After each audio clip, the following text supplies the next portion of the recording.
Horácio, eu gostaria de saber qual a razão para o ser humano sentir vergonha. Regra geral, a vergonha tem como principal razão uma autocondenação. Esta autocondenação é muitas vezes uma forma internalizada de uma condenação externa, ou seja, quando eu experimento uma situação na minha vida em que eu me sinto rejeitado por uma pessoa ou por um grupo, eu posso acabar por tornar minha esta rejeição e deixo de identificar como uma situação externa,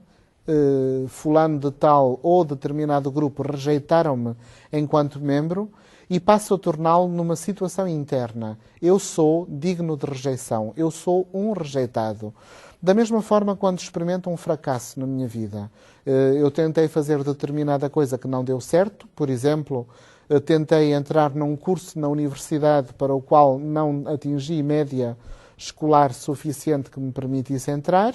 e como eu experimentei esse fracasso aparente, esse fracasso eventualmente real, eu deixo de ver a situação como uma situação externa e passo a vê-la como uma situação interna. Então eu não tive um fracasso, eu sou um fracassado. E isso, essa confusão entre situação externa e situação interna, acaba por causar um surgir de uma vergonha que muitas vezes é um sentimento que acabrunha muito a pessoa, que acaba por limitar completamente a sua vida normal no dia a dia. Muitas vezes esta vergonha pode também resultar da internalização de um ultraje, quer dizer, a pessoa foi alvo de alguma coisa que atentou contra a sua dignidade e, a partir daquele momento, passou a sentir-se indigna perante todas as situações. É um exemplo, infelizmente, muito comum quando tratamos dos abusos infantis, sexuais ou não sexuais, abusos físicos, abusos de violência, crianças que são testemunhas da violência doméstica dos seus pais. Este abuso que é feito à integridade da pessoa na tenra infância acaba muitas vezes por causar a internalização de um sentimento de indignidade que causa uma permanente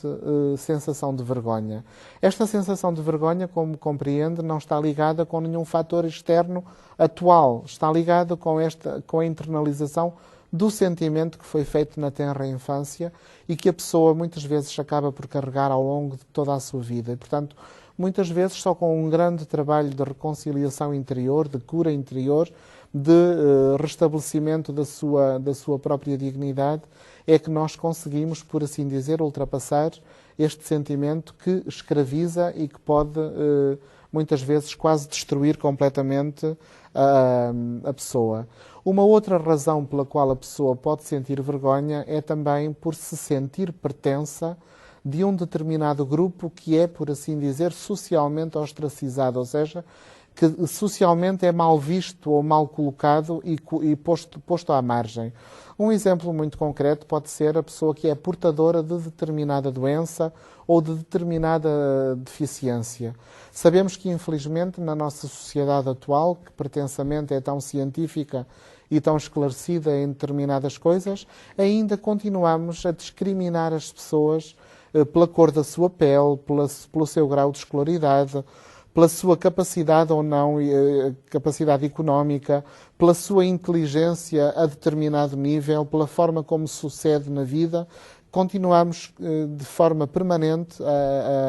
a avaliar a pessoa e muitas vezes a achá-la indigna. E esse sentimento de pertencer a um grupo que por si mesmo é indigno,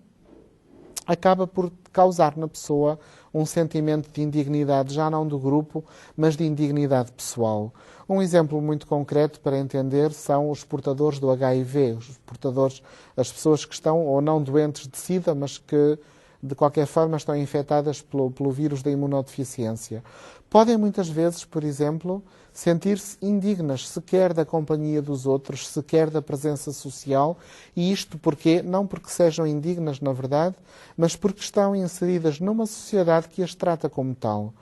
Quem diz um portador de uma doença, diz a pessoa que, por exemplo, ocupa determinado cargo, exerce determinada profissão, tem até vergonha de dizer diante dos outros que pertence a esse grupo e é um fardo que acaba por carregar ao longo da vida.